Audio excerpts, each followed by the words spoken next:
Hello friends, so या व्हिडिओमध्ये आपण BMS, BMS, BHMS cap round 3 चे रूल्स बघणार आहोत. सो सर्वात आधी जर चॅनलला नवीन असतात तर सबस्क्राईब करायला विसरू नका.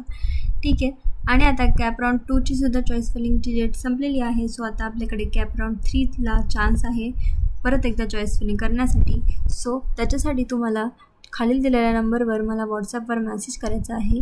ठीक आहे, जेणेकरून मी तुम्हाला पेड चॉईस फिलिंग करून देईल, प्रॉपर करून देईल की ज्याने तुमचा जो नंबर आहे कॅप राउंड 3 मध्ये हा नक्की लागण्याचे चान्सेस वाढून जातील. ठीक आहे. सो बघा, फर्स्ट आणि सेकंड राऊंडमध्ये तुम्ही चॉईस फिलिंग केली असणार आहे बरोबर, पण त्याचे तुम्हाला काही सीटही मिळालं नसेल बऱ्याच स्टुडंटला. सो आता तीच मिस्टेक तुम्ही परत न करता, ठीक आहे, जर मला तुम्ही मेसेज केला तर मी तुम्हाला प्रॉपर अशी गायडन्स करून लिस्ट बनवून देणार आहे. ठीक आहे. सो बघा, आता कॅप राउंड 3 येणार आहे. आता त्याचे काहीतरी आपण रूल्स आणि रेग्युलेशन्स बघणार आहोत. ठीक आहे. आता बघा, सर्वात आधी अवेलेबल सीट्स फॉर राऊंड 3. तर कोणाकोणासाठी अवेलेबल आहेत सीट्स तर बघूया. सर्वात आधी seat not allotted during round 3. Round 2, आता ज्यांना राऊंड 2 मध्ये सीट मिळाले नाही त्यांच्यासाठी कॅप राऊंड 3 मध्ये शिल्लक आहेत सीट. ओके. आणि ज्यांनी जॉईन नाही केलं आहे किंवा कॅन्सलेशन केलेलं आहे राऊंड 2 मध्ये त्यांच्यासाठी सुद्धा आहे अवेलेबल सीट्स राऊंड 3 च्या. ओके, झालं. त्यानंतर आता कोण एलिजिबल आहे कॅप राऊंड 3 च्या सीटसाठी. ठीक आहे, एलिजिबिलिटी. सो सर्वात फर्स्ट आहे रजिस्टर केलेले. सर्वात आधी रजिस्ट्रेशन केलं होतं 1000 रुपये देऊन ते कॅन्डिडेट्स, आणि त्यांनी जर राऊंड 1 मध्ये देखील नाही चॉईस फिलिंग केली असेल आणि राऊंड 2 मध्ये नाही नसेलही केली. सो दोघांमध्ये जरी तुम्ही चॉईस फिलिंग नसेल केली तरी देखील तुम्हाला राऊंड 3 ची चॉईस फिलिंग करता येते, तुम्ही एलिजिबल आहात. सो बरेचसे स्टुडंटला वाटतं की आपण दोन्ही राऊंडमध्ये नाही केलं आहे तर आपण थर्ड राऊंडमध्ये एलिजिबल नाही, असं काही नाही आहे. ओके. नंतर काय आहे तर register candidate who participate in round 1 and round 2 but did not get any seat. आता ज्यांना राऊंड 1 आणि 2 मध्ये चॉईस फिलिंग करूनही सीट नाही मिळाली आहे तर त्यांच्यासाठी सुद्धा राऊंड 3 हा एलिजिबल असणार आहे. ओके. त्यानंतर candidates allotted and join seat in round 1, 2 and not feel status retention.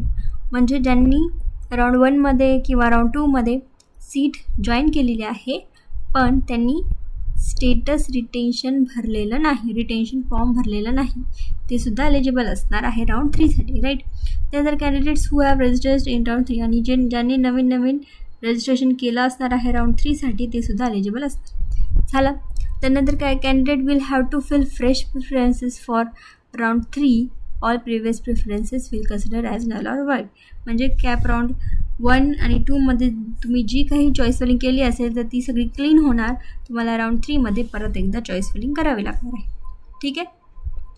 आता कोण एलिजिबल नसणार आहे हे सुद्धा बघून घेऊया. तर सर्वात पहिले candidates who have joined seat in round 1 and 2 of state quota seats and field status retention form. म्हणजे ज्यांनी राऊंड 2 आणि 1 मध्ये जॉईन करून रिटेन्शन भरलं आहे ते एलिजिबल नसणार आहे. ठीक आहे.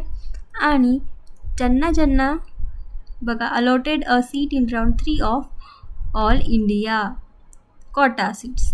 म्हणजे ज्यांना जो ऑल इंडियाचा जो काही चालू होता राऊंड त्याच्यामधल्या राऊंड 3 मध्ये ज्यांना सीट अलॉटमेंट झालेल्या आहे तर त्यांना स्टेटमध्ये परत एकदा चॉईस फिलिंगसाठी ते एलिजिबल राहणार नाही.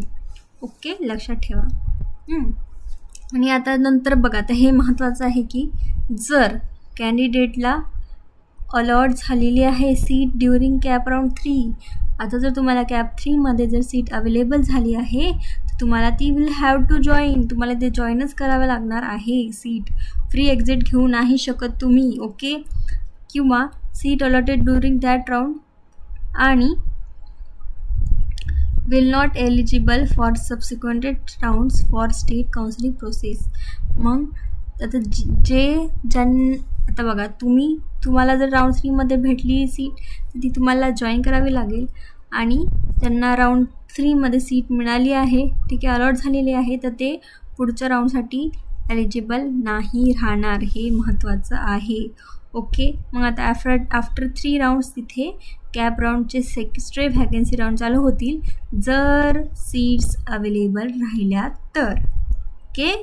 सो आय होप तुम्हाला हे समजलं असणार आहे. सो बघा, काही याच्यात हे नाही आहे प्रॉब्लेम, फक्त तुम्हाला चॉईस फिलिंग ती प्रॉपर करावी लागेल. आणि तुम्ही जर आमच्याकडे काउन्सिलिंग घेतली तर तुम्हाला याचं टेन्शन घ्यायचं गरज नाही. हे काय रूल्स आणि रेग्युलेशन्स ते आम्ही हँडल करून देऊ. तुम्हाला प्रॉपर अशी लिस्ट बनवून तुम्हाला एक चांगली सीट BAMS, BHMS किंवा BAMSची मिळवून देण्याची गॅरंटी आम्ही घेऊ. ओके, व्हिडिओ आवडला असेल तर लाईक करायला विसरू नका आणि अशाच अपडेटसाठी चॅनलच्या बेल आयकॉनला प्रेस करा. Okay, thank you.